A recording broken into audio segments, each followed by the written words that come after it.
Uh-oh.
How we doing, everybody, and welcome into Wisconsin Sports on the Go with Trage. I'm your host, Trage. We're coming back on a Sunday night, a great Sunday, right? It's a great Sunday. The Bears still suck. It's a great Sunday. I mean, the game wasn't great, but they still suck. They lost, right? So that's all that matters. We saw some good this weekend. We saw some bad. We're going to get into it all today here on the show. I got Aaron with me tonight here. Aaron, how we doing? It's Sunday, coming off a good weekend of sports there. Yeah, I mean, you got to think. Obviously, this is Wisconsin Sports on the Go, and we'll get into that. But you got to think, you guys are riding pretty high. I mean, I know we'll get into the football side of things, but that basketball game to tip off the weekend was quite the surprise to some, right? To some, and then but yeah, it was a good weekend. I definitely heard you talking about the Paul and Tyson fight too. I might have enjoyed that more than the common person. Maybe that says something more about me, right? Maybe I have the issue here, but yeah, no, it was a good weekend. It was fast moving weekend, but a lot to get into for sure tonight. I mean, okay, let's start there. Let's start with that. Everybody, I think most people watched it a little bit. I would say that Paul and Mike Tyson fight there. What were your thoughts? Like, to me, it looked like it was staged. It looked like there wasn't a whole lot happening in it. Like, it just didn't feel like a Mike Tyson fight, like what I've seen videos of and what I've seen in the past. Oh, absolutely. I mean, yeah, this is like trying to watch Brett Favre throw a football at 68 years old. Like, it's not going to be the same. You know what I mean? It's just not. It's unfortunate. It's a person that we saw dominate the sport, just like Brett Favre. That same type of deal. Like, you take somebody that's on the top level of their sport, and then age and catches up to him, right? Like, it's just. But I was like, I'm really not a Jake Paul hater. Whether you like him or hate him, like, that's up to you. I'm not going to tell you should like him. He's one of those polarizing people. Like, it's very easy to hate the guy, which I can see that. I just think I hate him a lot less. Like, I'm okay with him. Basically, it's neither here or there. I know this is a money grab, so like that's a lot of people go into this like upset that Tyson lost. It's like, well, at the end of the day, this isn't like completely serious. I just enjoyed it for like I wasn't even gonna flip it on either. I really was. I was like, I'm like kind of falling asleep after that basketball game, the Wisconsin game, and I'm like, you know what? Everybody's talking about. I got to see this now. Like, I bought myself in type of deal, and I mean, early on, I was like, Tyson's like he's hanging in there. I know you had touched on it with the show with Jory and with Kyle there. Pretty much exactly how I agree with it. Tyson he ran out of gas. He looked like he almost, like, I don't want to be disrespectful completely, but the guy looked like he needed a walker almost to stand up. Like, his legs were like a nothing burger at all at one point.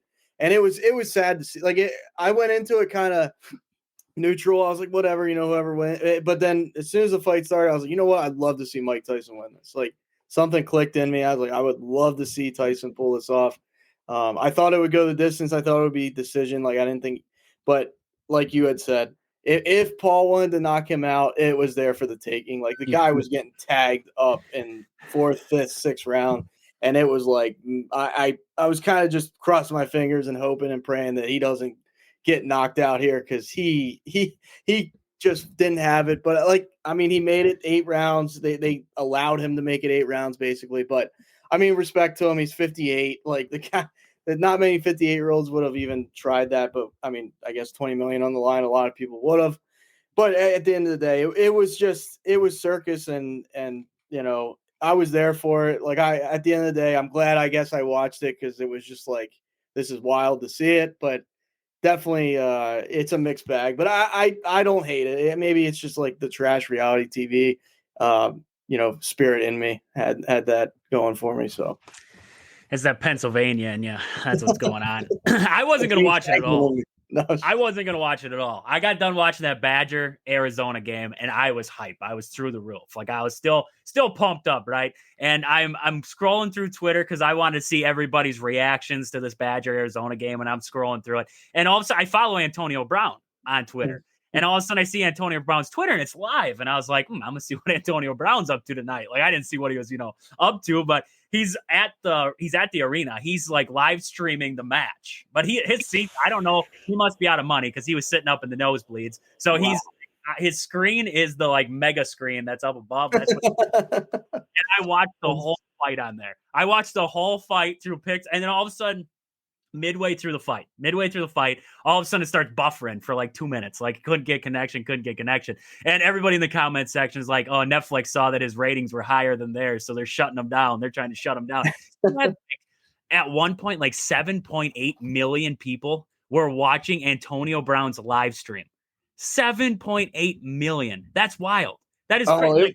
Netflix, I heard, was giving a lot of people trouble, and I guarantee you somebody might have been like, hey, go watch Antonio Brown's Twitter. And they just hopped over onto there real fast. Like, I didn't even try on Netflix. I wasn't going to watch it at all. I just saw it on Antonio Brown's. I'm like, I'll tune in. I'll watch it on Antonio Brown's. Like, that's cool.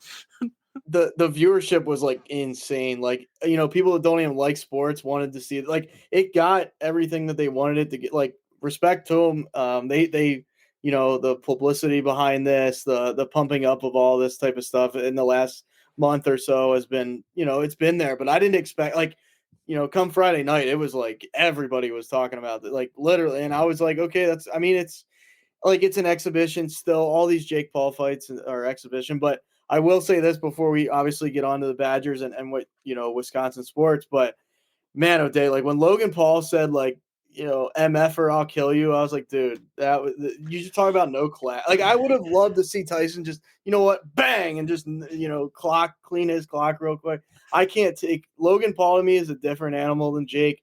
I mean, they're both, like, I wouldn't say they're likable, either one of them, but Logan is like the epitome of he's in WWE. He's in WWE. Like, that's enough said. He's not a real fighter. He's not, I don't want to say pretend, because those guys are still athletes. They do, they still do stunts and everything like that. But right. He's a pretend wrestler. Like, that's it's make believe.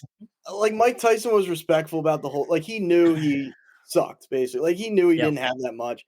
And like for Logan Paul to just be so, like, just read the room, man. Like, he has to say the most, polarizing thing, or like the most vulgar. Like, he's a nozzle, man. Like, just knock it off. Like, it's not about you. It's about Jake and Mike Tyson. Like, it's not about you. And he tried to make it about him. And I was like, dude, that immediately when I heard him say that, I was like, that's your bleep, bleep, bleep, you know what I mean? They're expletives I wanted to say, because that was classless, to be honest with you. I want to see the next Raw or whatever he's on, Raw or SmackDown. I want to see Mike Tyson come out during one of his matches, just like completely pile drive him and then just walk off. Like, that would be awesome. That'd be awesome. So we're looking forward to that. We're looking forward to that now. But Aaron, where do we want to start?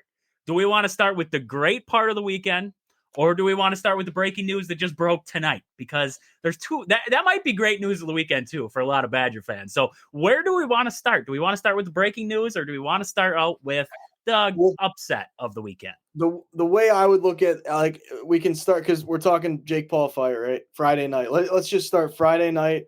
Then you can kind of get into the Badger football game. And then because of the result, I think what happened tonight was in relation because of the result on Saturday night. Fair enough. We'll start out right where you just said. We'll start out with that big upset on Friday night. Goodness, I did not expect this.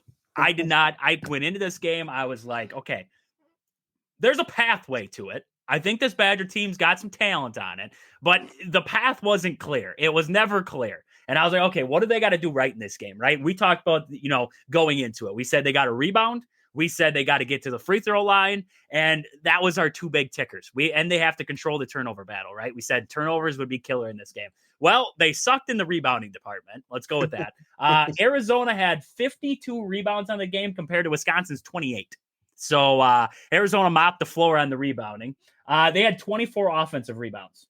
Arizona did 24. So if there's one negative you can take away from this game for the Wisconsin Badgers men's basketball team, rebounding. You got to be able to, because there's a possibility you get to the tournament. You could see a team like Arizona again. You're not going to have a night like you did on this one shooting free throws, which we're going to get to. That was ridiculous. But, 52 rebounds and 24 of them on the offensive end. That is not a good stat going against you. So that's something that needs to be cleaned up moving forward. Get bodies on guys, rebound, be physical down in the paint. Those are little things that we mentioned there. But the free throw line, Aaron, I went into this. I said they got to win at the free throw line, right? That was my big thing going into this one.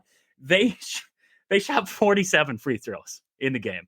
41 for 47 from the free throw line. And that's not, you listen to Aaron, you're going to have to look up what Arizona's head coach is. I can't remember his name off the top of my head right now.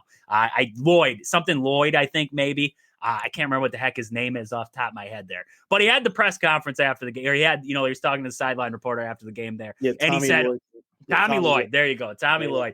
And he said something about the free throws. And he says, they got to the line way too much and it shouldn't have been called that way. He shot 40 free throws himself.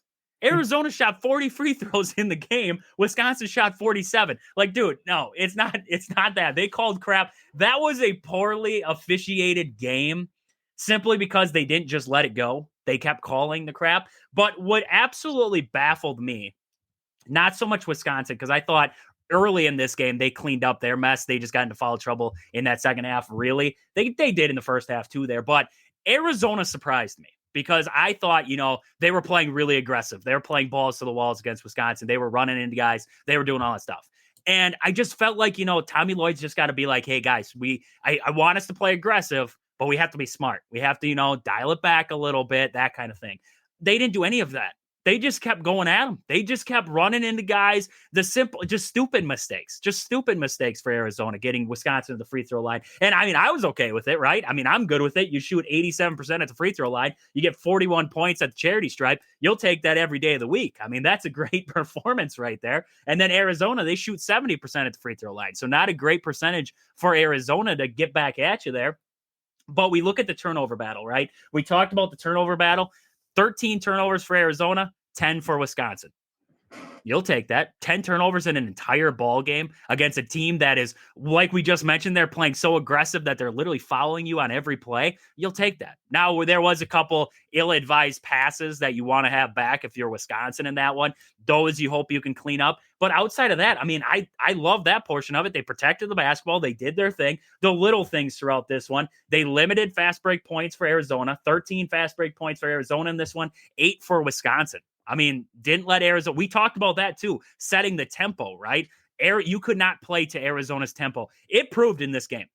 If you looked at the two teams, Arizona was hands down the more athletic team than Wisconsin. Wisconsin did not have the athletes that Arizona did on that basketball court. But you look at the fast break points, limiting them, not allowing them to get out in transition. Those little things that you don't think about that really, benefit you in a basketball game. That's what we saw here. And you look at the fouls. Tommy Lloyd, relax here. 32 fouls called on Arizona.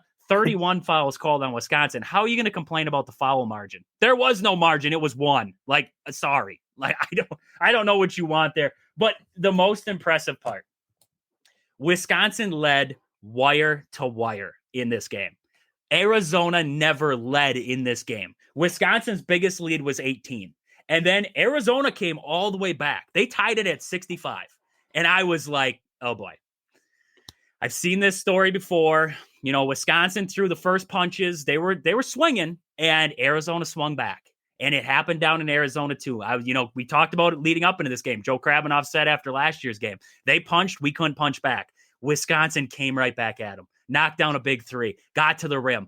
It was the answer for Wisconsin. That's what I love the most, was that this Badger team, it got tied at 65, and it was like the momentum didn't leave. They just took that punch and they sucker punched them right back. And they're like, here, we're not going anywhere. We still got this game. Just an utter I'm gonna be honest with you.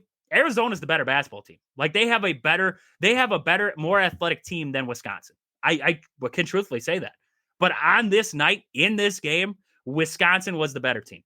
Like that's just plain and simple. They were the better team. Arizona shot 17% from downtown. 17%. Wisconsin shoots 44%. Arizona puts up 74 shots in this game. Wisconsin puts up 52, mostly because they were at the free throw line for most of their possessions. But either way, I mean, look at the percentages don't lie. 48% from the field for Wisconsin, 37% for Arizona in this game. Wisconsin's defense in this game on Arizona, it doesn't show in the score. Trust me. 88 points. You ain't showing that in the scorebook saying they played good defense. They did things to Arizona that got them uncomfortable. And you look at a game like this, 88 points ain't nothing to write home about on the defensive end. But they showed things defensively that they can hang. They can hang with a team like this. They can hang with a team that's more athletic than them, faster than them, can do everything better than they can. They showed it. They showed it in this game. And I tell you what, they said it after the game when they stormed the court there. This Badger team is legit. This Badger team is legit. They got scorers. They got grit. You see guys chest bumping out there. Blackwell's talking crap to Caleb Love early in the game, gets him teed up. This team has got grit. They got that Big Ten grittiness to them. And you love that. And that's a team that can go a distance. So, Aaron, you didn't get the first half in, you were working there, but you got to watch that. You got to watch that second half there. And that second half, you saw lots of good come from the Wisconsin Badgers. What were your thoughts of this Badger team coming out of this game? Because, man, oh man, it was an exciting game all the way through. Oh yeah, absolutely. Like I'm really trying to get into the college basketball because college sports are just great, right? Like the atmosphere there was rocking. Like you knew that, honoring that team, from what almost 20 years ago at this point. So like that place was it was set up, right? The night was set up to pull the upset. Not saying that would play into it, but it helps, right? It helps to have your home crowd just into it that much. So yeah, you talk about like the disparity between the two teams, like just shooting wise, like, and I don't want to take anything away from Wisconsin, like defensively or anything like that, but Arizona could not find it at one point, and it felt like, especially for let me pull I'm gonna probably butcher his name there, John Tonje, is it Tonje? Tonje, yeah. Like literally every time that it felt like he was shooting, and like the hoop was like almost like you're in a pool and like one of those, the hoop is massive. Like it felt like every time that guy would take a shot, I'm like, dude, this guy is like the second coming of Michael Jordan tonight. Like he would not miss. Like he would not miss in that second half. Obviously other players too, but like he was far and away to me like the most impressive. Like it was just like you could not stop him. That guy KJ Lewis though in Arizona was fun to watch. That guy can fly. I know he didn't have his stat line wasn't crazy, but just fun to watch, right? But no, like from the perspective of Wisconsin, like they just completely outshot Arizona, especially like I said, I didn't get to see the first half, but that second half, they were pulling up from 2-3 feet behind the 3-point line there and just banging it. Like it was something to see. Like they had the hot hand, and you can't think every single night's going to go like that, but that happens, right? And Arizona just didn't capitalize when they could have down the stretch. Like you said, there were opportunities, I think, where they just let their emotions get it just looked like they were rocked. It looked like they were, because when they made it like a 6-point game or no, they even tied it there in the second half. I was like, all right, they're right there. It's theirs for the taking. If like all the momentum was on their side, and really Wisconsin didn't waver from that. They were like, you know what, we're gonna get back to our game. They looked composed. Like at some points, it was like, okay, are they gonna give this away? But then they just kind of shut the door, and like they just, from a shooting perspective, like you said, for Wisconsin or for Arizona, they're 4 for 23 from three. You're not going to win many games like that. And then especially when Wisconsin shoots over 40% from three, like they couldn't miss in the second half. So, all credit to the Badgers in this one. Who knows? That's a massive momentum boost to the program. So, we could see this parlay into like a good couple weeks for Wisconsin. Like you never know. But you gotta be happy if you're a Wisconsin fan, especially just because when they tied that game, any which direction that could have went. if I'm sitting there as Arizona and I tie it and then it just goes that far, out of my reach, it's kind of a gut punch. And now it's like, if they see each other again like that, there's gonna be like, okay, we like Arizona will think we really want to beat you, and then Wisconsin's like we have beat you, so we have confidence that we can do it again. So yeah, it was a fun game to watch, and down the stretch, it kind of was a blowout. And in the last couple of minutes, you just felt like Arizona didn't have a chance. Like they just didn't. And yeah, impressive win for sure. Yeah, no, and on that night, Greg Gard pushed the right buttons, right? And we talked about the rebounding separation there. A lot of that was also due to Greg Gard went with a small ball lineup. At one point, he just said, screw it. Like, we're getting out rebounded. It don't matter who I throw off my bench in there for big guys. They're going to get this basketball. Let's just go small ball. Let's beat them, right? And, I mean, Jack Janicki, the walk-on freshman. The walk-on. This guy's a walk-on. And he steps into some massive shots throughout this game and knocks them down. I mean, look at him in this one here. He was 3 for 6 from the floor, 2 for 4 from downtown, and 1 for 2 from the line. Had a big steal late in the game. I mean, this is a walk-on. He's not even supposed to be a thought in this program right now. And he's one of your main contributors. He gives you 19 minutes, great defensively. I mean, goodness, he was pushing the right button. Xavier Amos knocks down 2 big threes. You love that. Kamari McGee, I mean, he had a step back 3 in this one. He was 2 for 2 from downtown. Greg Gard he gets a lot of hate. Trust me. He gets a lot of hate. I gave him hate last season too, because there was a point where I didn't like what was going on in Madison. In this game, on this night, he pushed the right buttons. He found the right guys. He rode the hot hands. He left them out there. It was just one of those games, right? And Wisconsin scored 100+ points versus a Power 5 opponent for the first time since 1993. That was against Northwestern that they did that back in 1993. So that tells you how long it's been since they put up 100+ points against a Power 5 opponent. I mean, this was a game I could not have said if you would have asked me on Friday when we were doing the show, the preview show. If you would have said, if Wisconsin's going to win this, what's the final score going to be? I would have said 70-something to 50-something, 70-something, 60-something. Like it wouldn't have been a high scoring game because I didn't think Wisconsin had this clip in them. And then you look at this score and you're like 103-88. Wisconsin pulled off this win. That's nuts. That's nuts there. I mean, just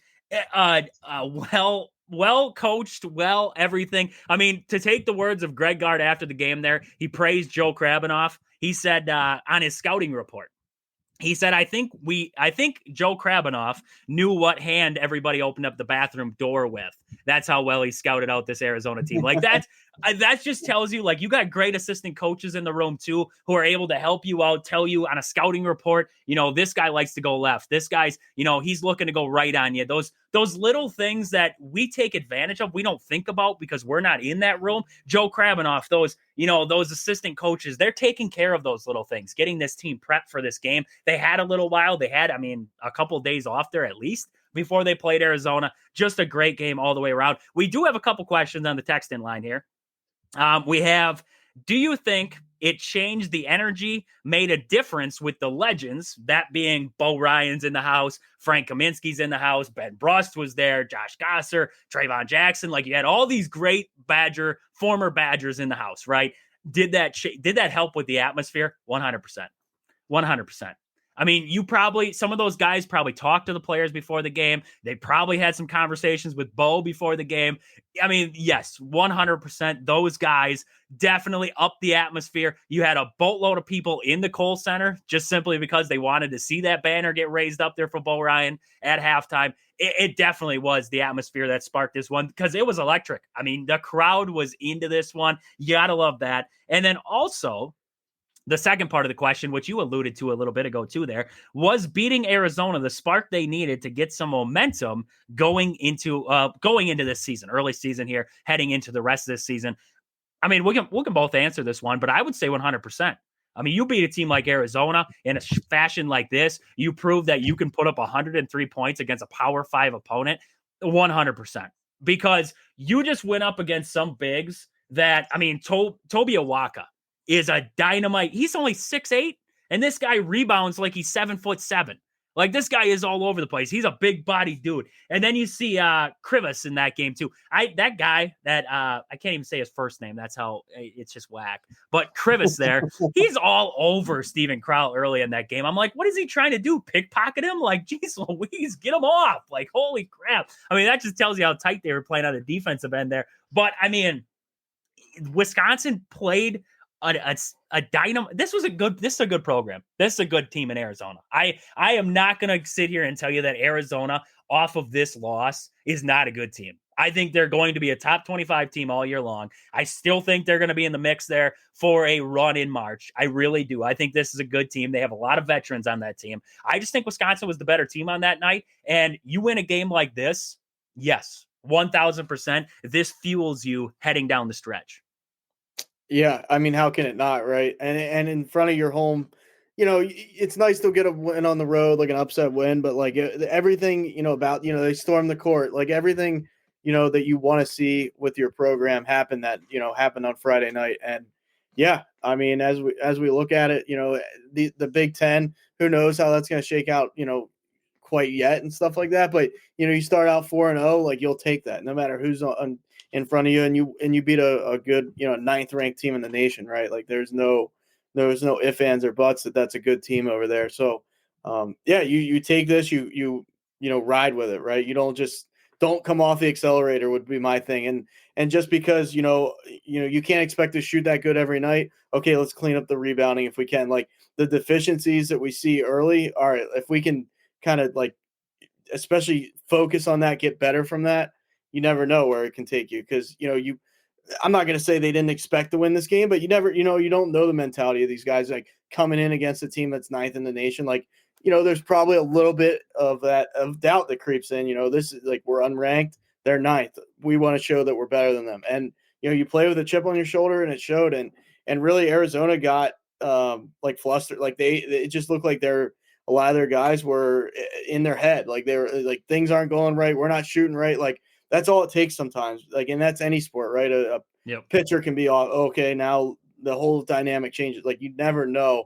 And if the ball's not getting into the net, like it can be a long night. And you saw that for Arizona. And like I said, give Wisconsin credit. Everything Arizona couldn't do, shooting the ball, Wisconsin did. So they were impressive, and John Tonje led the pack again. 41 points in that game. They're impressive at the free throw line, and I mean, you said it perfectly. It's like every shot he put up, it was like he was shooting a beach ball at the ocean, and all he had to do was hit it. Like, that's all that we saw in this one. Just 66% from downtown in this one, 95% from the line. Just a great performance from Tonje there. He's averaging 23.5 points per game on this early season, and 5 rebounds. Like, don't forget, this guy can rebound the basketball too, and he came up with a couple of big rebounds for the Badgers in this one too here. So an impressive win all the way around for the Badgers. They're going to have another game here coming up against UT Rio Grande. That will be coming up tomorrow night. I believe yes, coming up tomorrow night. The UT Rio Grande Valley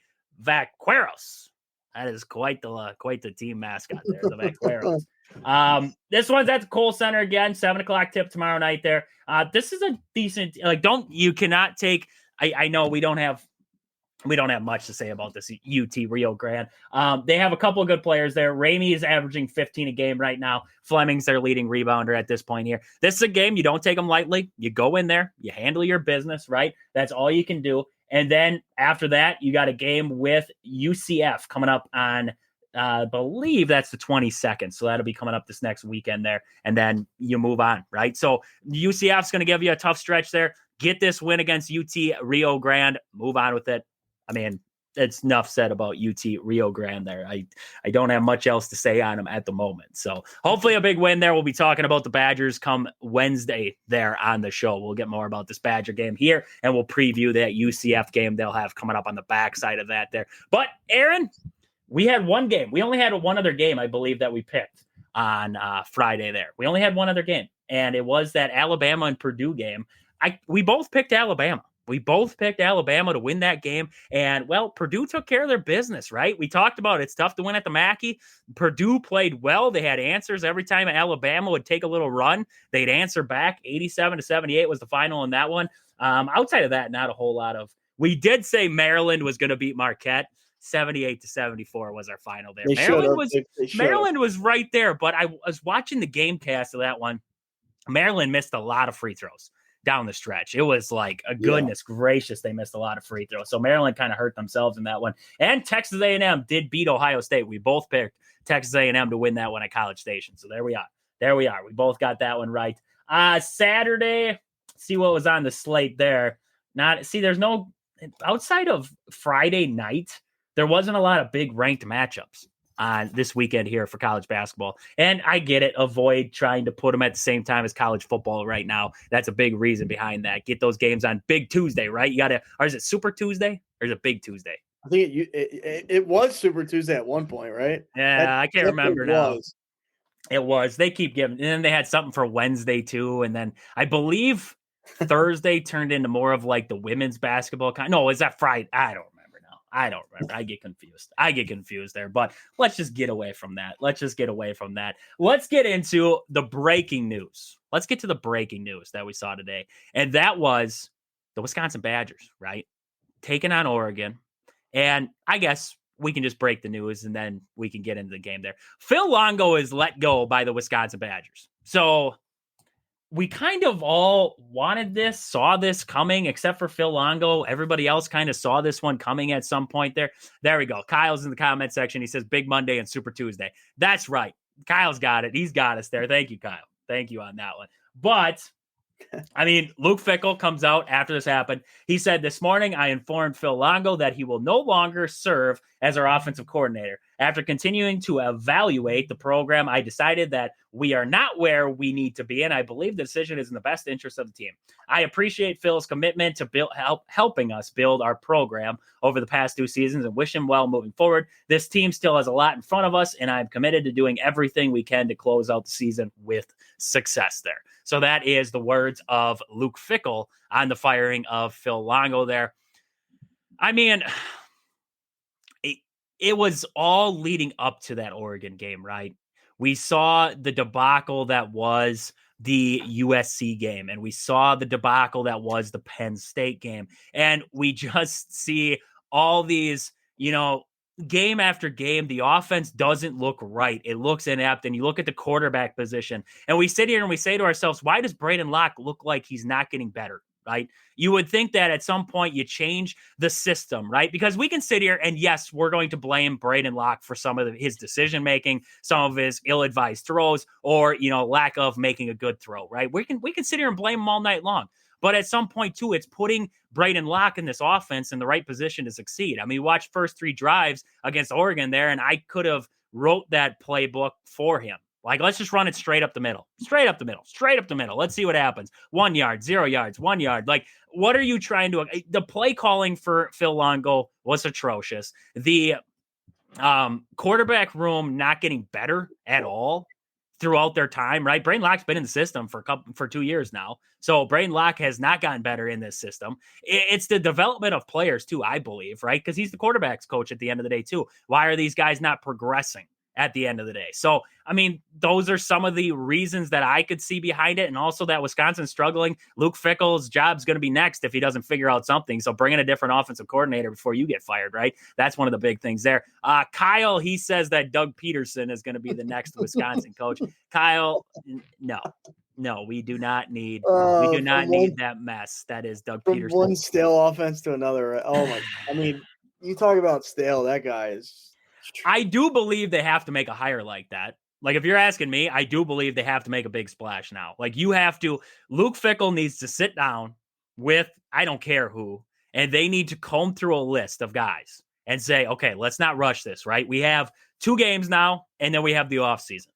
Let's comb through a list of guys, Notre Dame's quarterback coach, or, flip through pages and just look around, find a guy. Find a guy that makes sense, a guy that can come in and develop players for you, because you're Wisconsin.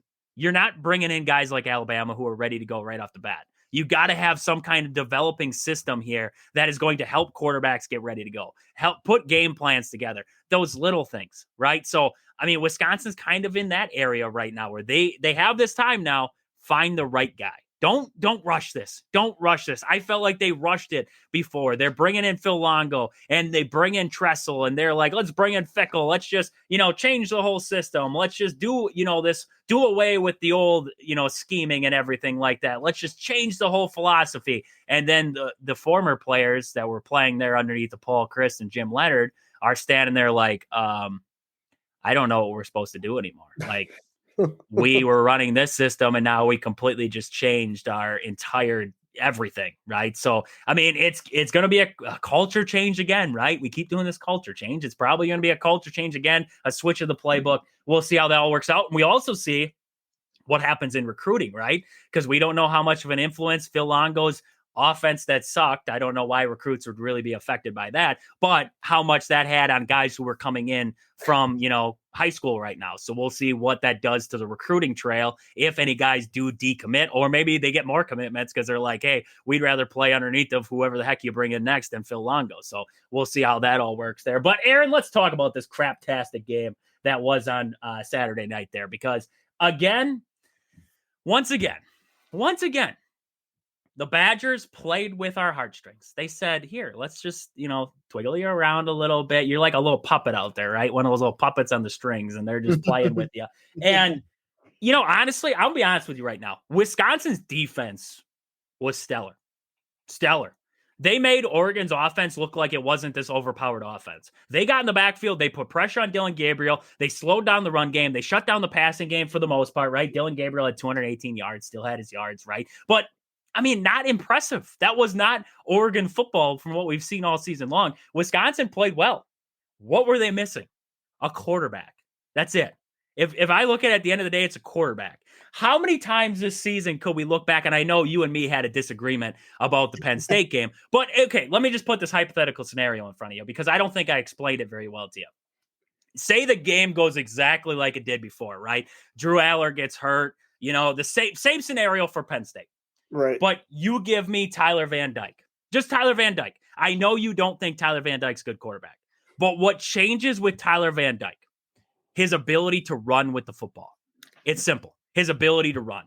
He makes safe passes. He's not a guy who's going to throw a lot of interceptions. He's a safe guy, right? So he makes the confident pass, the little pass. Maybe he doesn't take the shot down the field like Brayden Locke did, but he's going to take the easy pass. But what also opens up, Penn State's defensive line in that game didn't have to think because Brayden Locke was not an option to run with the football. He just turned. He was looking at the defensive line, handed it to Tyree Walker, kind of did his little scurry off to the right like he was pretending to run, and then Tyree Walker was blasted, right?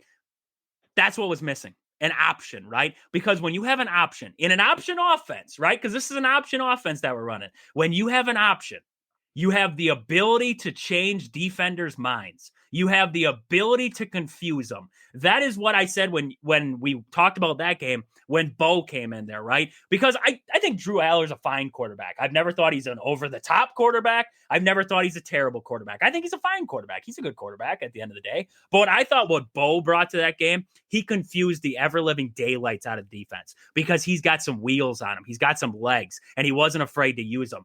Tyler Van Dyke changes that game. Just simply because if it goes the same way, right? Wisconsin goes to the half. They're up, 10 to 7 at the half, I think, was the score there. And then, you go into the second half and the defense was still playing well, right? But what Tyler Van Dyke brings is the ability to sustain drives. Because when Penn State took advantage of Wisconsin's defense was tired. You saw it. You saw it. Like they weren't firing in holes anymore. Hunter Wohler looked tired. He was playing on his back, on his heels. Like it just didn't look like what we saw through the first part, right? And in this game, what changed? Wisconsin's defense wasn't on the field the whole time. You look at time of possession in this game here against Oregon. I believe it was pretty darn close. I think Oregon ended up on top of that one, but 32 minutes to 27 minutes, right? Wisconsin's offense was on the field for a good portion of this game, but you got to look at the drives in between there. When they would get off the field on defense, Wisconsin would go 3 and out, and then they go 3 and out. It's the late game offense that killed Wisconsin in both games right there. And I would go as far back as the USC game, right? Because against USC, Brayden Locke had his problems again too. You give me a semi-competent, just able to make the easy throw, not overthink it at all, just make those throws. Wisconsin's sitting here. with 2 more wins. I don't know where they are. I'm not saying that they beat Penn State. I'm not saying that I think they do beat Oregon with a semi-good quarterback, right? A guy who can just sustain a drive. And then USC, I think they have a shot in that one. They could be sitting here right now with a 7-3 record. 7-3. And you could have had your signature wins already. You could have had a signature win against USC or a signature win against Penn State or a signature win against Oregon. I don't even care if you just win one of those games, right? Just one of those games. But you were in 3 ball games, not the Alabama game because I don't count that one because they got the doors blown off them. But those other 3 games, they were in all of them. Yes, the Penn State game, the final score doesn't look like it. But you ask a Penn State fan, Wisconsin was in that game.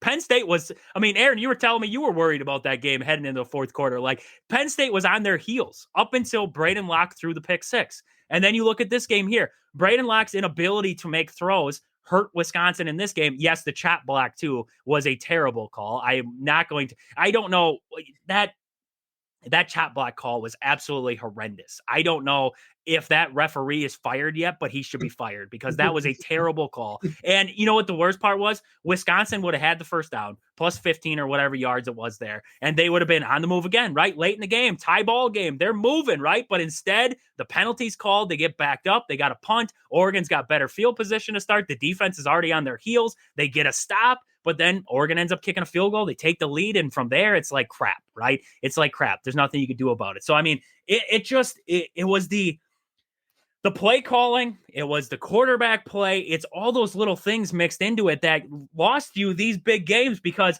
you talk about a defense who's maybe had some problems this year, right? In that Penn State game, the defense played well. In this Oregon game, the defense played well enough to beat the number 1 team in the nation. They played well enough to beat the number 1 team in the nation, a team that people think could win a national championship. Wisconsin's defense stood toe-to-toe with that offense. Now, was that offense firing on all cylinders that night? Probably not, right?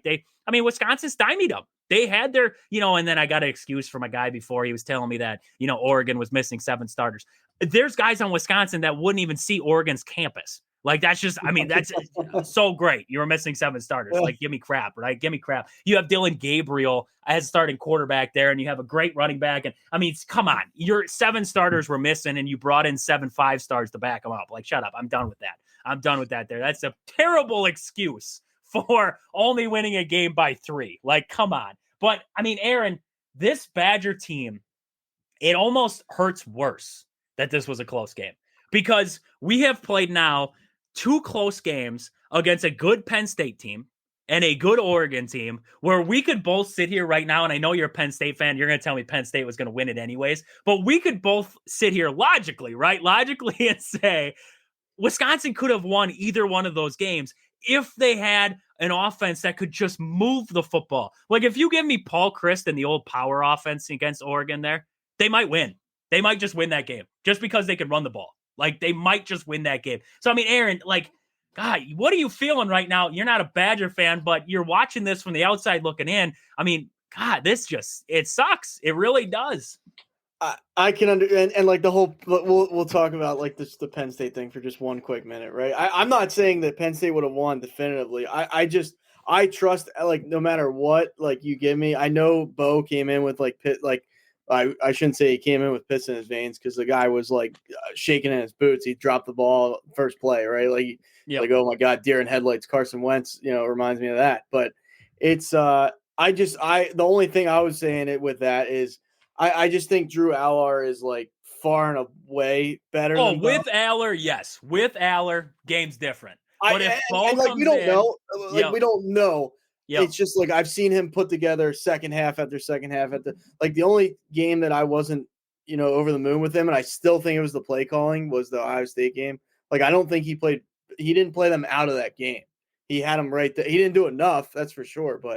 But no, like I think, to be honest, you kind of take a combination of Oregon wasn't firing at all cylinders, but you can't just say, okay, Oregon was playing bad and Wisconsin wasn't playing good. Like, Wisconsin defensively, like you said, stifled them. That's a word I shouldn't even tried, but stifled them there. And if you're Oregon, it's like, is this a gut check? Is it like, okay, are we really this good? Or was this like I will say one thing about Wisconsin and one thing about Fickell. I think no matter how you feel about him, and maybe he's not the guy long term here. We don't know that yet, but he gets them ready to, like, for big games. He gets them up for big games. I mean, Yeah. the Penn State game, like a lot of Penn State fans thought we were going to walk Wisconsin. Well, I didn't see that, but I didn't see them coming out the way they did. Excuse me, the way they did against Penn State. Like, I was like, okay, it'll be a competitive game, but like they came out like, we're going to beat the brakes off you, like physically we're going to beat you. Yep. And same thing here. Like they come out, especially at home. I mean, we saw the letdown at Iowa, but like I mean, this is a number one team in the nation, and they're taking shots at them. Like I said to you on Saturday, like if I'm a Wisconsin fan, like I'm sorry, I am so done with the Brayden Locke thing. Like I mean, the guy only threw for 96 yards. You know what I mean? And it's Yep. not the fact, like you said. I can kind of see that he's not all around like terrible, but he's just like one of the most. There was a Penn State quarterback back in the day named Anthony Morelli. He is like Anthony Morelli 2.0 to me. The guy would just like come out like he has piss in his veins, like, oh, and then like just come up short time and time again. Like I I don't. I mean, you can put it on the offensive coordinator as well. I just feel like when there's time to make plays, at least this season, he's not going to make. Like I just Yep. can bet on that he won't make the play, and it's unfortunate. Like, I'm not saying I completely root against the kid. Like, I have nothing personally against him. Just like evaluating him, he is very tough to like. I'll put it that, because it's just like he gives you that hope and then he takes it away. Then he gives you that hope and it's just like Jay Cutler type deal. It's like Jekyll and one play he looks great, the next play it's like, can you play football? Like Yep. it's that way. So yeah, I mean, I think there's some good to take out of this. Obviously, a lot, like you said, I couldn't agree more when you say sometimes it is worse to lose this way. I will die on that hill too. Like I if you're gonna be this close, find a way, right? Like, Yep. just find a way. And it's so much of a gut punch to not find that way there. But I mean, you played with the number one team in the nation till 2 minutes left in the fourth quarter, and you got to at least respect that. It's just, to lose this way definitely hurts again. For the Wisconsin Badgers, it's just, man, like you said, if they figure out the quarterback, like I mean, with the offensive coordinator being fired, if you get the right guy in, like, that's why, like you said, you gotta hire the right guy. If you miss on this hire, if you miss on this hire, this will probably cost Fickell his job in a couple of years. Like, it's really one of those like teetering things. If they miss, bad, like very bad going forward. If they hit on the offensive coordinator, who knows, like they could be in the thick of the Big Ten, right? They could be Yep. they could be a player. At the very least, they could be a player. And then it's wide open. So I mean, there is some encouraging things. I don't know how you felt about them firing right here, right now. If I'm a Wisconsin fan and you don't think he's the guy, I'm all for it. Like, just blow it up. It's 5-5. You're not really playing for much of anything. He's not the guy to get it done. Get him out of there. You can start your search now instead of waiting to the offseason. And then, like, some teams get lucky with who they pick in the offseason, but now you have a broader scope of who you can look at. You can only listen to the cry of the fans and the boosters for so long before you make a move, right? And that's kind of what the Badgers had. And it makes you question, too, was Fickell sitting there saying to himself, hey, is Phil Longo putting Brayden Locke in the best position, right? Maybe he's not putting him in the best position to succeed, right? Because yes, Brayden Locke, I don't think he's a great quarterback. I don't think he's a great quarterback, so don't let anybody twist my words here. But we see this guy make throws, right? He makes a good throw. We saw, I mean, he had a deep shot to Vinny Anthony there against Oregon. He had that deep shot against USC. He had another deep shot against Penn State there to CJ Williams down the sideline. Like, we've seen this guy make some throws, and then we see the crap throws, right? There was a touchdown that was missed against Oregon because he overthrew Tyree Walker. He had him wide open. He just overshot him. So it's those little things. Does Phil Longo, or not Phil Longo, but does Luke Fickell feel like, hey, Phil Longo's not getting Brayden Locke either better. He's not developing him right. He's not calling the offense right for what Brayden Locke can do. It makes you put into question of all those things too. Because I just feel like if Brayden Locke was this bad, Luke Fickell would have said something weeks ago, right? He would have changed it weeks ago. He would have made the change. He would have said, Phil, look, we're going to do this. We're going to start Mabry. We're just going to call it a day, right? And I don't want to sit here and say that Brayden Locke's good because I don't think he's that good yet. I really don't. But what I'm saying is that I'm looking at an offense where I don't feel like we're utilizing some of the guys' skill sets to what we could actually utilize them to. And that's kind of where you run into problems. That's kind of where you run into problems is that Phil Longo is calling an offense of an option without an option. Why are you even, it doesn't even make sense. It didn't make sense. So I guess we're kind of in this spot now where, like you said, we wait and see. We wait and see what they come out with there out of, who's going to step up, take that offensive coordinator role for now. And then maybe it's a different guy in the system already who steps into that offensive coordinator role. I don't know. We'll see what happens on the backside of that. I know he's got his own staff in there, so we'll see kind of where they work it, what the hiring process looks like, all those things. We'll see. We'll see. I mean, it's an interesting move to make at this point in the season, but at this point, what's it going to hurt, right? What's it going to hurt at this point? You got blown out by Iowa already. I mean, you got Nebraska coming up this week. Two teams, both teams are 5-5. Both teams could, with a win, be bowl eligible. I mean, that's going to be a hot contested environment there too. So we'll see. I did like, there was some good play, like you said, on the defensive side. Xavier Lucas, he had a sack late in that one against Dylan Gabriel on a late drive. That was amazing play simply because he came on a blitz, Xavier Lucas did, and he's a freshman. He's a young cornerback, and he comes on a blitz and he sees Gabriel just standing there right in front of him, and he could have just went to try and blow him up, right? But he doesn't. He kind of holds back, and because he knows in the back of his head, like Dylan Gabriel has got the ability to run, and if I bail out on this one, and if I miss, Gabriel's going to get away. So he kind of holds back a little bit. He kind of shifts him back towards the defensive line. Another guy comes in, hits him up a little bit there, and then Xavier Lucas ends up with the sack. But that was an awesome play, right? So there's a lot of good things that you can take out of this one there. We do have somebody watching in from the Philippines. That is quite cool there. Roland from the Philippines. Nice to have you in, Roland. Hopefully good weather down there. I don't know what sports are going on in the Philippines right now, but hopefully good times down there in the Philippines. Thank you for tuning in with us tonight there. But I mean, all in all, there's good to take, there's bad to take. Phil Longo gets fired. We'll see. We'll hear more from Luke Fickell as the week goes on. We'll probably know more when it comes to the Wednesday show here. So we'll talk more about this Badger team. We'll talk about the Nebraska game coming up there and what is all going to transpire in those rights. But Aaron, we had a good weekend of college sports all the way around, right? Ohio State got the butt kicking that, they gave the butt kicking at Wrigley Field there to Northwestern. I mean, that was not really 31-7. Yeah. Texas and survives. Did you saw that block punt, right? Like the that block, was yes.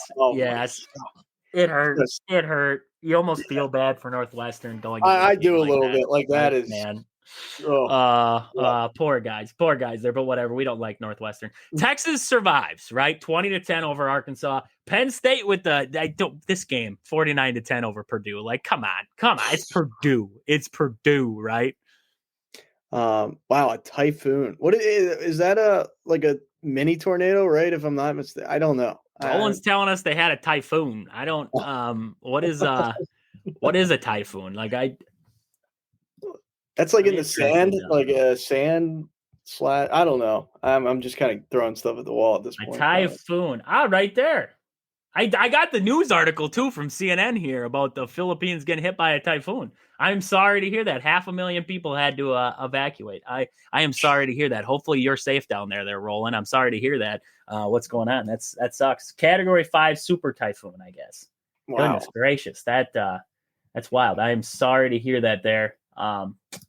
Hopefully you're all good down there. Thank you for tuning in tonight, and prayers to everybody down there that they are not it's damaged, but hopefully everybody got out okay. That's our hope. Absolutely.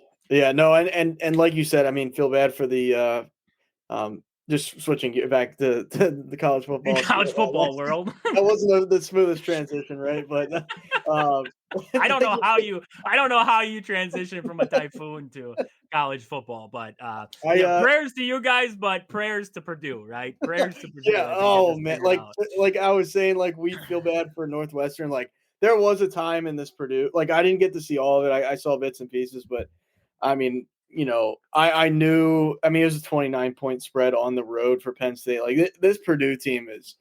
I mean, to say they're awful is an understatement. Like I don't know. Hopefully, we don't have anybody that's a Purdue fan. But I mean, if Penn State was 1-9, or if Wisconsin was 1-9, I'm sure we'd tell you they suck. And like Purdue is just they're broken. Like they are fundamentally broken. They don't have the players. Like it's just.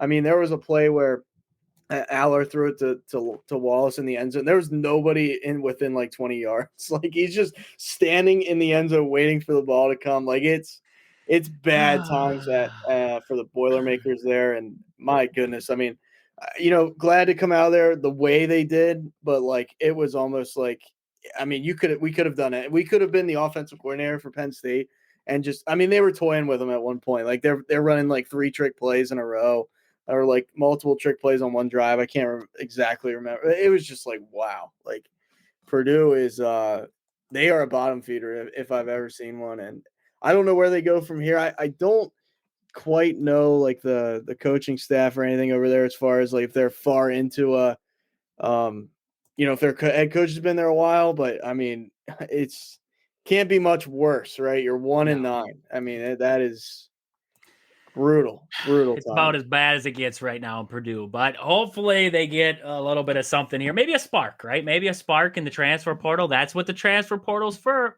Maybe they can find a spark and find a way back into the conversation. But for now, 1-9, 0-7 in the Big Ten, not doing well. But we do see Kansas pull off the upset over BYU, number 6 BYU, 17-13. So now that Big 12 race gets a little more crazy down there. Georgia got the win over Tennessee, number 12 Georgia, number 7 Tennessee. We both said that Georgia, backs against the wall. They had to find a way to win that game. It was in Athens, Georgia, so that definitely did help their case in that one. So we saw that one. Alabama had their midseason clash with undefeated Mercer, who took the loss. I know they weren't undefeated. They had one loss. Sorry. 9-1. Mercer heading into that one, 52-7 was the final there. Any other big upsets? Arizona State got the win. We called Arizona State. Right. And we called South Carolina in a close one. That's exactly what that was. 34-30 over Mizzou put up a fight, right? But that spread was stupid. And yeah. Mizzou had the lead late. South Carolina went down the field and they scored late in that one. That actually took that lead. So, I mean, just an impressive win by South Carolina. And that spread was stupid in that one. I thought it was like 12 or something like that. We called it closer.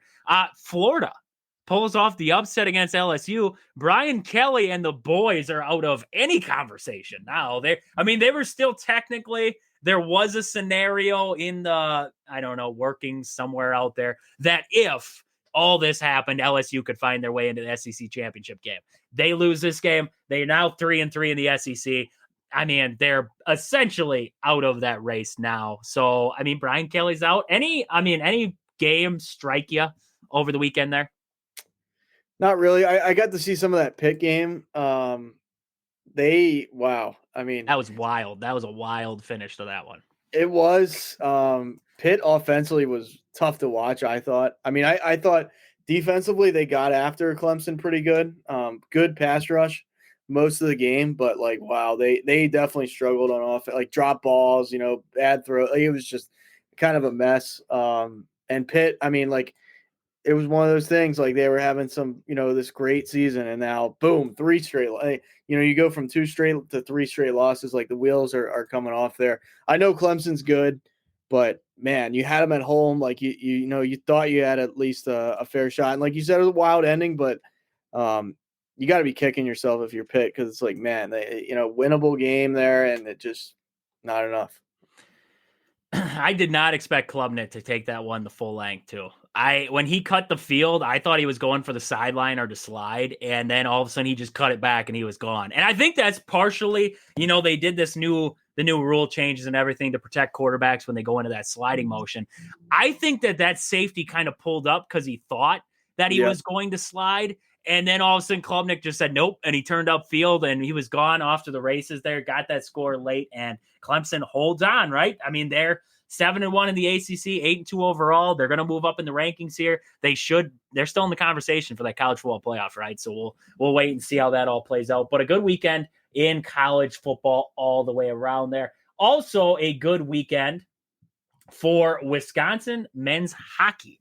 They got 2 big wins against Penn State, the 18th ranked team in the country there.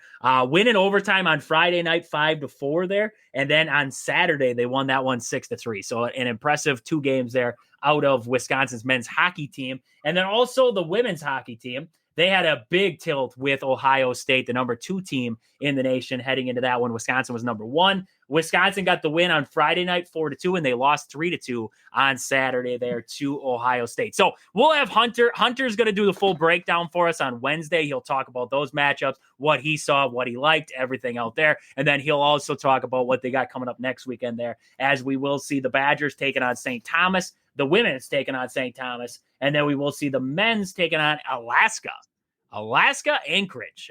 You don't hear much about Alaska, the college, but I guess they got an ice hockey team, so the men's team will be taking them on 2 weekends from now. They have a bye week coming up this next weekend, and then they'll take them on 2 weekends from now there. They'll take them on, I believe that's the Quit Trip holiday kickoff, or I don't know, something like that, some kind of fancy thing that they got going on. Or no, that's not Quit Trip. That's Ferris State that they play them in the Quit Trip thing there. So Hunter will break it down. He knows more about it than I do. So Hunter will break it down as we get to it there. But Aaron, before we get to the Packers and Bears matchup, let's get to a fact of the day, right? We're an hour in. Let's get to the fact of the day.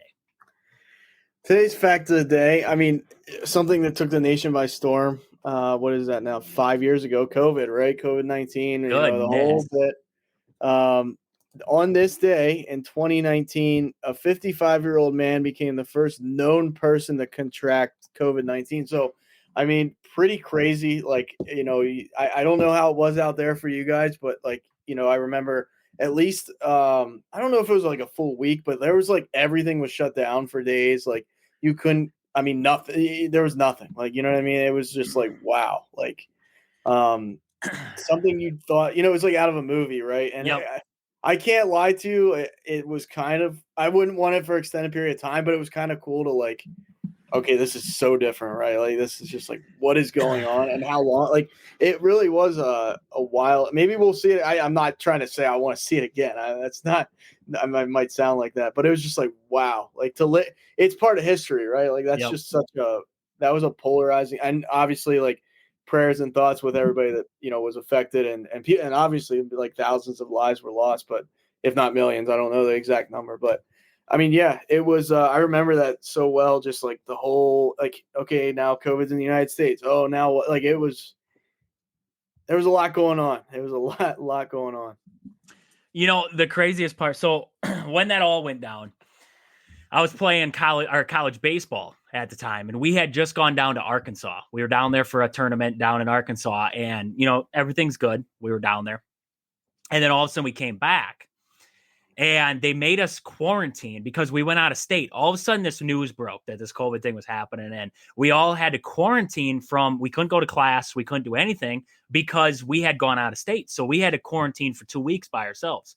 And in that 2 weeks, that's when everything shut down. That's when they shut down everything. The school was getting shut down, everything like that. And we're just all like sitting in our house because we can't do anything. So we're all sitting in our houses. Like we can still do stuff. They can't control us. So like we're going over to our buddies' houses, everybody else on the team. We're all, still doing our thing. But I mean, it was just like you said, a crazy time.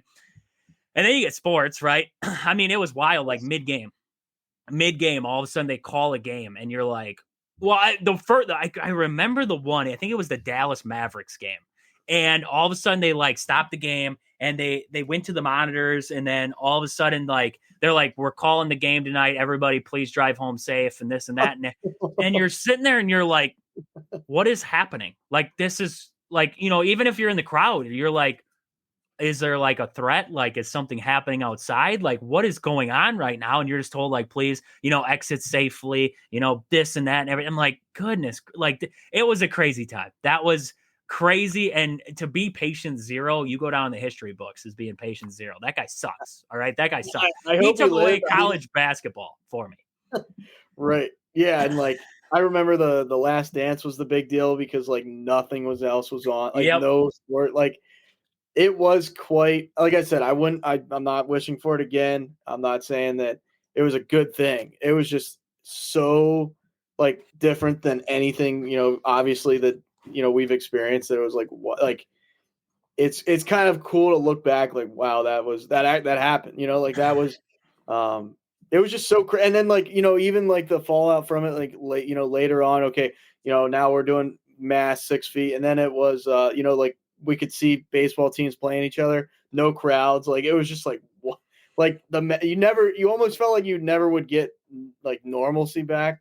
And like there's people out there, I don't know if it's like, it's not a conspiracy, but they just think like, we've never been the same since then, like, and Yep. maybe there's a point to that, but like it definitely just altered everything for quite some time at the very least. And there was a lot of apps that took off during that time because people were quarantined from each other. So there's a lot of apps that took off. Like it was just a wild time, And hopefully we don't have to see that again at any point here, because Absolutely. college basketball, the Badgers had just won the Big Ten. I think they had just won the Big Ten tournament. They were heading into the Big Ten tournament. They had just ended the year on a great run. They were heading into the Big Ten tournament. They were hot. And then all of a sudden, they didn't even get the first games in Indianapolis, and they called the whole tournament. And then I think they called it, and then all of a sudden, everybody else was calling it, and it was like, wow, okay, this is where we're at now. And then sports were done, and then you got reopening day of baseball, and there was like a 60-game season, and that was a craptastic season that Dodgers won the World Series, and nobody wanted to count it. So, that's kind of where we're at. We had the bubble for the NBA. We had the bubble down there, just a wild time. And, of course, in that year, the Lakers win the finals, and then the Dodgers win the World Series, and both of them are like, we don't want, like, other teams are like, we're nullifying that. Like that doesn't even count. That doesn't even count as a season or anything like that. So just a wild time in sports there. But this was a wild game.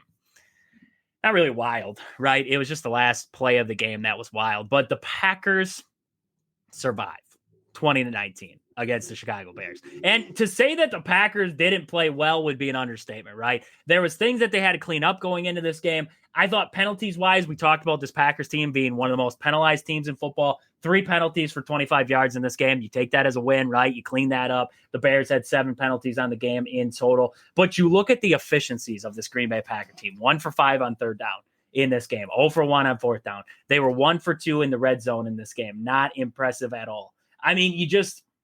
Their red zone offense is actually, I believe, 29th in all of football there. They were, my mistake there. 3 for 5. 3 for 5 were the Packers in the red zone. My mistake there. They were 3 for 5. Bears were 1 for 2 on the game. But the red zone efficiency for the Green Bay Packers has always been a problem all season long. You look at the statistics, they're 29th in all football in red zone offense. Not a great statistic to have on your side there. You don't want to be ranked towards the end. You want to be ranked towards the top. The Bears had one of the better red zone defenses heading into this game. I believe they were ranked first overall. So it put a lot of pressure on the Packers to be able to put points on the board when they got there. They ended up throwing one pick in this game. Did Jordan Love. He airmailed Tucker Kraft. Like that wasn't even close to Tucker Kraft. He airmailed him by like 10 feet. Not a great throw by any means. Aaron, we're looking at this Packers team. They win a gutsy, ugly. This was ugly. I'm not even going to say it was gutsy. It was ugly. This was an ugly win by the Green Bay Packers. What are your thoughts about this game here? I told you, like, whenever it's division games, like I kind of throw things out the window. Obviously you want to look better than the way that they did play. The Bears kind of, I'm not going to say they played well, but like, they did enough, right? They did enough. I don't know. Like, I'll kind of bounce it back to you. Was it more so the Packers being not great, or was it the Bears capitalizing? Like, that old fashioned statement, like, did the Packers, not that they lost, but like if they went on to lose, would it have been the Packers lost this game or the Bears won it? Like, it's one of those things. Like, how did you, that's kind of where I'm like, I teeter on it. Cause the Packers didn't play nearly their best ball, which helped the Bears obviously. But the Bears made some plays. You look at this game, low scoring, NFC North rivalry. Like, it kind of makes sense, but you also expect, like, Jordan Love can make, like, he's a playmaker. I'm a fan of Jordan Love. It's like you kind of wanted more of that there. And then Josh Jacobs, I don't know. Like, Josh Jacobs didn't do a whole lot. Like, it just felt like it just was flat. It just felt flat offensively to me. They were flat, 100%. And you look at that in your time of possession. The Bears mopped in time of possession. They mopped in plays. They mopped in first downs. The Bears played well. You look at this game, they did little things, right? They didn't put Caleb Williams in positions where he was standing in the pocket for too long. I saw One statistic throughout the game, I don't know if it held up to be true to that, but throughout the game, but at one point he had his average release time was 2 seconds. That is versus what it was week 1 through 9, where he was releasing the ball within 2.9 seconds. So that's an impressive bump up, because now you're making Caleb Williams just make the easy throw, right? The dump down pass, the little screen pass, whatever it was. They simplified it to the point where he was going to be more successful, right? And that's something that I thought the Bears should do, is simplify the playbook, but they did that in this one. They used the playmakers to their advantage. And you look at the drives that they had. I mean, you look at the amount of plays on each drive, 8 plays on I believe 8 plays on their opening drive. And then they had 10 plays on the drive they punted, 13 plays. They had 10 plays on the field goal drive, 11 plays on the touchdown drive, 12 plays on the punt drive. I know not all those drives ended in touchdowns or field goals, but they're sustaining drives. They're putting, not forcing 3. They're not getting 3 and outs there. Whereas the Packers, on the flip side of that, you look at one of their drives, the early on drive, the way it started, I was like, wow, like the Packers came out hot. Opening drive, went down the field, touchdown. You're like, all right, here come the Packers. Like, they're feeling it off the bye week. Then you look at that next drive, 5 plays. The next drive, I mean, yes, you went 12 plays, but you threw that costly interception, did Jordan Love over in the red zone there. And then you look at the touchdown drive, a good drive there, but then 7 plays for, they got on downs. They lost the ball there. I mean, it was a game where the Packers played poorly, but the Bears, they capitalized on mistakes, but they didn't at the same time, right? And I don't know what to take from it. I don't know what to take from it. Is this Packers team, can they compete at the end of the day? Because I'm looking at this Packers team right now, and I'm saying to myself, all right, we came off the bye week, right? Yeah, 2 weeks. 2 weeks to prepare for this Bears team. And this is the performance that we got.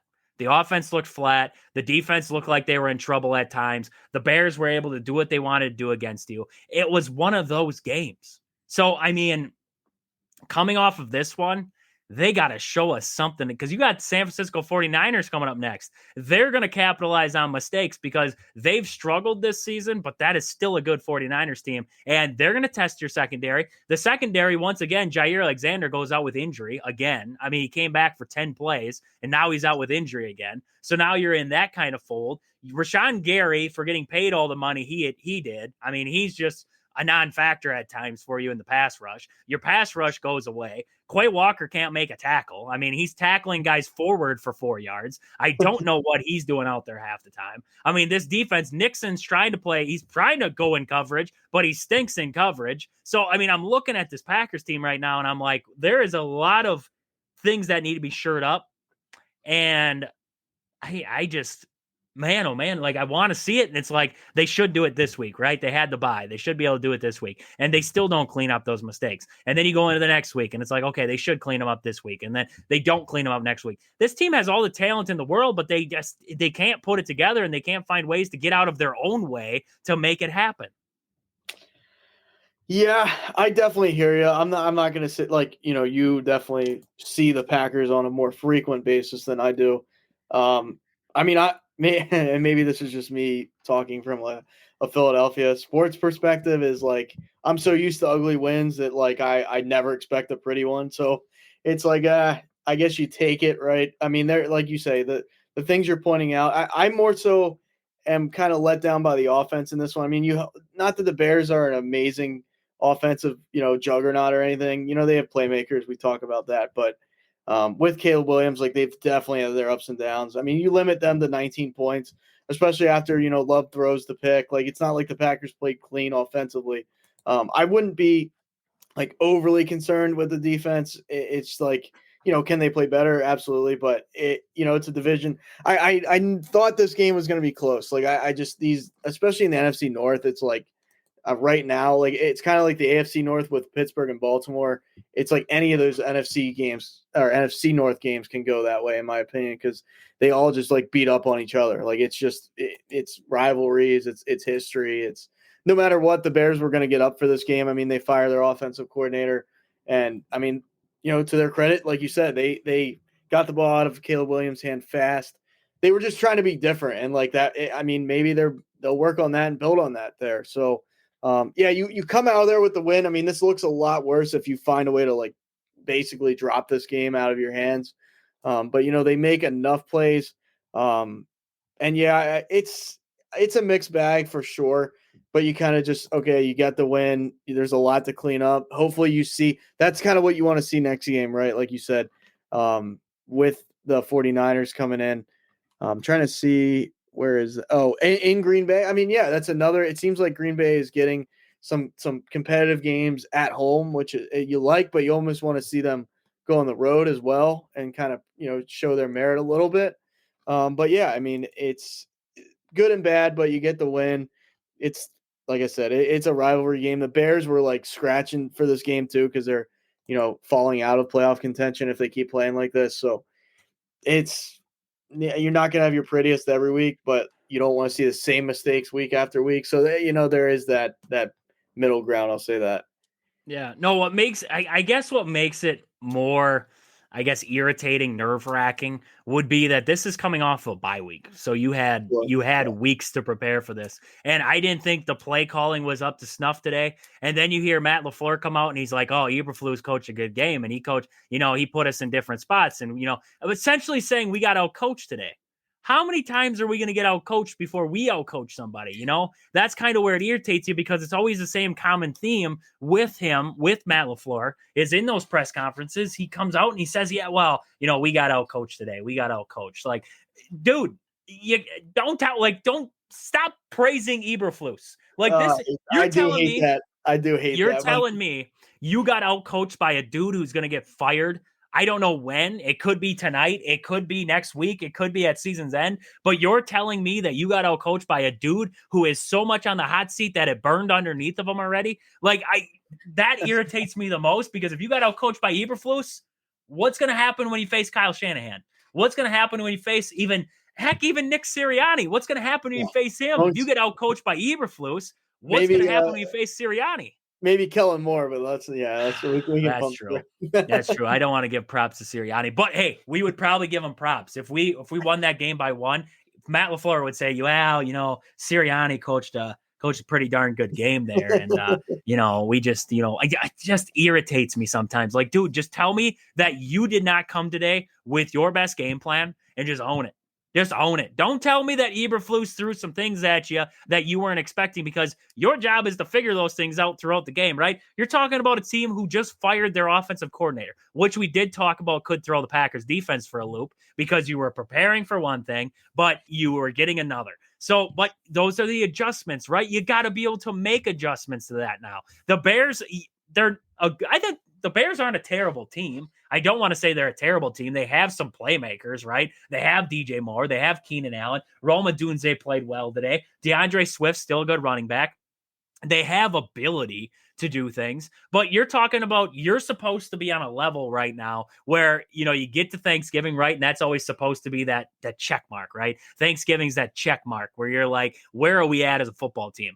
You have the 49ers coming up next. Then you have the Dolphins, right? You have two pretty good opponents coming up next year. The Dolphins are hit or miss for me at this point here. But, I mean, still, the Dolphins have a potential to do something, I guess. They could still put points on the board. They could still find a way to do something. So I'm looking at two tough opponents coming up next. You just played the Bears where you struggled.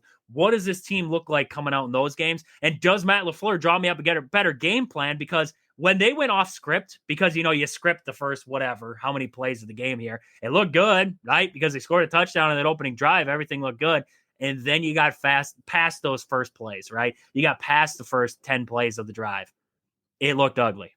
And it looked like we were lost. And that's coming off of a bye week. That's coming off a bye week where you thought this team was supposed to be juiced. You thought that Matt LaFleur and Halfley and everybody else would have a great game plan heading in this one. And it just didn't seem like it. It just didn't seem like the Packers coming off a bye week were ready for this game as much as I thought they should have been. I've seen it. Personally with the teams. I mean, whether it's the Eagles, Penn State, etc. Bye weeks are, it's sometimes, and I'm not gonna say I give them like a mulligan, but I do think there is like that, like a hangover from a bye week, right? Where it's like, okay, you had that little break, like it. If you're playing well and you go into the bye week, I don't love that either because it's like, okay, now you've halted your momentum.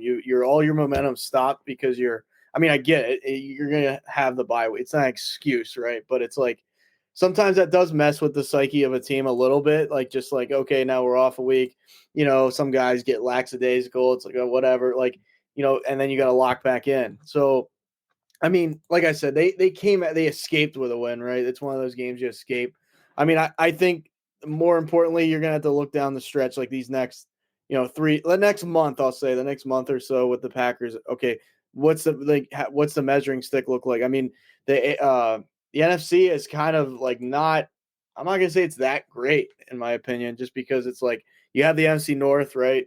With the Packers, with the Lions. I don't think the Vikings are a real threat by any means. I mean, the Commanders, I just Jane Daniels isn't right to me. I think he's playing injured.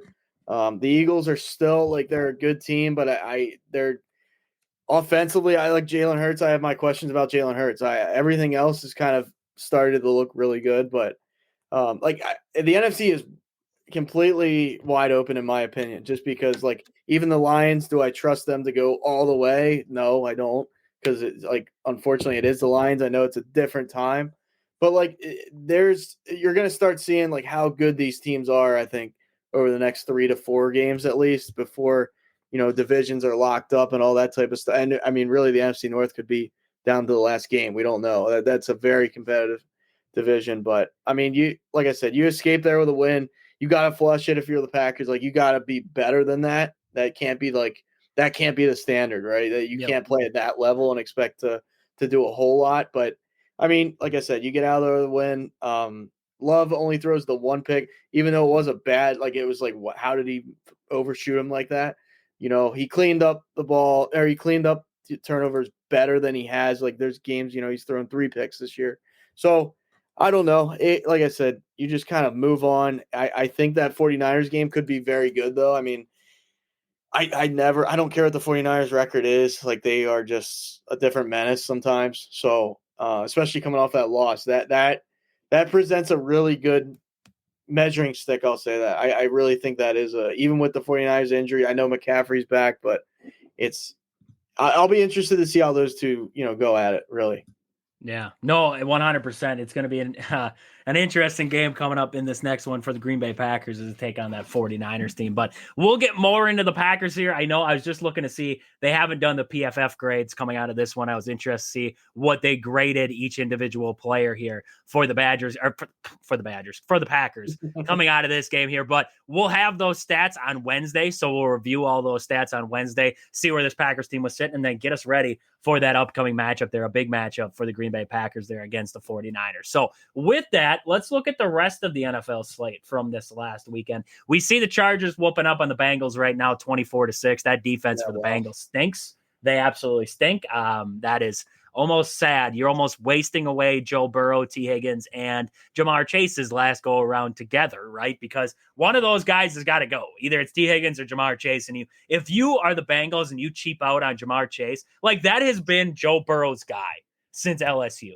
If you cheap out on him, you suck as an organization, and you should let Joe Burrow walk out the door. Like, that's where I'm at on that. So we'll see how that happens. But that is a craptastic defense right now that I wouldn't even want to start at quarterback for if I was Joe Burrow at this point. But we see a lot of other games, right? We see the complete shellacking that them Lions gave to them Jaguars, 52-6. Like, that was wowza. Yeah.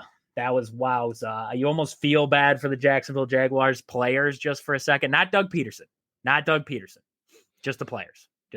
Right? I don't feel bad for Mac Jones, though. I don't. No, Mac Jones. Well, that's what makes it worse, right? Is, if Mac Jones, if Trevor Lawrence plays against the Vikings, I believe that the Jaguars beat the Vikings. Like, yes, he could put together a drive to score a touchdown in that one. Mac Jones just stinks, right? So 52-6 was the final there. The Vikings beat the Titans. We both called the Titans to win. Vikings found a way to win that game there. Will Levis did outplay Sam Darnold, though. More yards, right? More yards in that game there. So I guess you take a win with a loss there. The Dolphins smack up on them Raiders, 34-19. The Rams, 28-22 over the Patriots. Saints, 35-14 over the Browns. The Colts beat the Jets, 28-27. The Steelers with the big win over the Ravens, 18-16. The big question mark, why was Derrick Henry not out there for the 2-point conversion when you were trying to make it all knotted up at 18?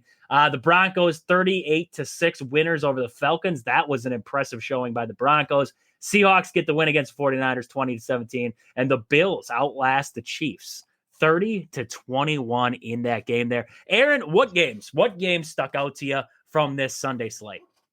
There are quite a few, but I would say like Pittsburgh Baltimore is one of the best matchups there is. I think like those teams just go toe for toe.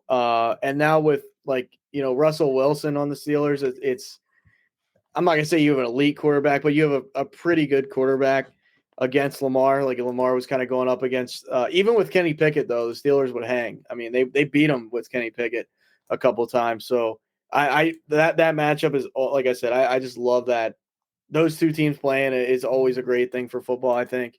And yes, Steelers were underdog in this game at home. So kind of surprising. I think Lamar's lost like 7 of the last 8 or 8 of the last 9 against Pittsburgh. Something pretty cut and dry that he's struggled against Pittsburgh. And like you said, I mean Harbaugh to me, he's another one that like it's James Franklin 2.0, right? It's like games on the line. It's like a guy has an aneurysm. Like I don't understand why, some of these play calling, things, and I'm not gonna say he calls all the plays, but he's gonna have the ultimate say of like we shouldn't do this here, or we should do this here. Like you have a literal like monster in the back. Like it's like Marshawn Lynch when the Seahawks had him, on the 1 yard line. It's like, dude, use him. Like I don't understand that at all either.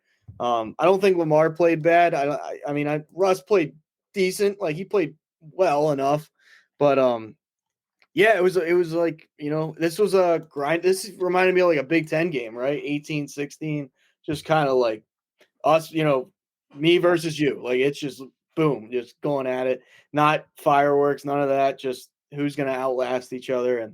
And that's one to me. I mean, I don't know how you felt about like the Jets, man. Wow. Like I thought they'd win this one. I've said that about the last probably 3 weeks, and then it doesn't come to fruition. But they made Anthony Richardson look like he was QB1. I mean, that is the most like mess of a situation is the Indianapolis Colts. 1 week I'm told Joe Flacco's the guy. Next week I'm told Anthony Richardson. Then it's Joe Flacco. Now it's Anthony Richardson again, and he goes 20 for 30 with a touchdown there, and he's averaging 9 yards per pass. Like, where did the Jets defense go? That's right. It walked out the door with Robert Saleh. Like you got rid of Saleh and all of a sudden the defense sucks. Is there some kind of correlation? I think so. Right. I mean, man, it's the Aaron Rodgers effect. The Jets season's officially over, right? There was still that glimmer of hope that it was there. It's over with now. Aaron Rodgers can no longer run the table. The sad part for New York and the New York Jets fans is that Aaron Rodgers isn't done. This isn't over. He will come back next season. There is too much money sitting on that table for him to walk away. He will be back. So you get this for another year. Good luck to you. You're going to bring in, and I said this, I said this, I can't remember where, I was just talking to Kyle before there. I said Mike McCarthy would be the new head coach of the New York Jets, just because I think he's going to get fired in Dallas, and then they're going to be on the search, and then all of a sudden Aaron Rodgers is going to be like, bring my boy up here. I got him fired from Green Bay. Bring him up to New York, and let's run the Green Bay East out here one more time. We'll go to the Super Bowl with Mike. That'd be a story, though.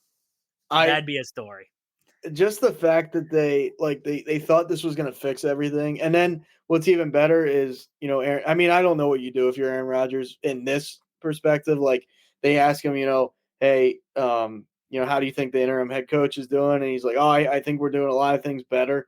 This guy, like, I don't know if he has one win or something. Like, they were always competitive with Saleh. Like, say what you want about Saleh, but like Zach Wilson was your quarterback. You had Mike White. You had the list goes on, and like, man, like they are so discombobulated on defense. Like, and that was never what you saw under Saleh. Like it is. And then Rodgers, like I said, I mean, I'm not saying he needs to throw the coach under the bus, but if I were him, I'd be like, look, we are not a good team right now. Nothing's going well. Like if you just say that, you move on. But it's like now if you bring Rodgers back and like this is the coach he wants, that's the coach you're gonna get. And it's like that's a recipe for disaster. Like Rodgers is not that good anymore. And then the coach is. I mean, he's trying to probably coach the defense and be the head coach. Like it's. I never would have dreamed that the Jets would be this. Like I don't even think their fans would have told you. And as much of their fans are glass half empty type of people because they're just cursed, it feels like this is like I mean, people were talking about this team going to the Super Bowl. Like it's you're not even going to find a way into the playoffs, and even at worst, like even at the worst seed you could have, no way. Like, you're shot. You're done.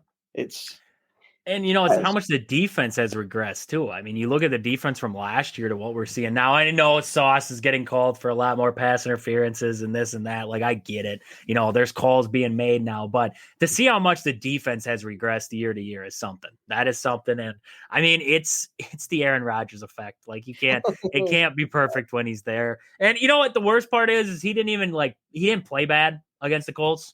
I think he had 2 touchdowns on the day. 22 for 29 with 2 touchdowns. Like, he didn't play horrible. Like, it wasn't like it was a terrible day for him, but it's just a disaster in New York right now. And I'm here for it. I wasn't here for it. I wanted the Packers and the Jets to meet in the Super Bowl. I wanted Aaron Rodgers one last time to go to the Super Bowl, taking on Jordan Love, the guy who he groomed for the spot, head to head, Super Bowl, winner take all. Like, that's what I wanted. That would have been storybook. That would have been storybook ending. Yeah, that would have been that would have been electric. Like, no, hold on. They're waiting. This is all in the works. Mike McCarthy gets fired in Dallas. He goes up to New York. You have Mike McCarthy. You have Aaron Rodgers. You have Devontae Adams. You go to the flip side. You have Jordan Love. You have Matt LaFleur. And you pick a receiver and you put him up there, right? You just have this old Packers versus new Packers look there that is just going to be dynamite. Like, that is what we're hoping for right there. We want old Mike in there in the Super Bowl run versus Matt LaFleur. That's storybook. I mean, I at this point I do feel bad for the Jets fans though, because this is not what you thought. Like you said, Rodgers didn't play bad, but he's not. It's not like Brady with Tampa where like he would take you over the top, right? Like he came in and it's like, okay, this is what we're missing. Like I mean, you could argue that they played better.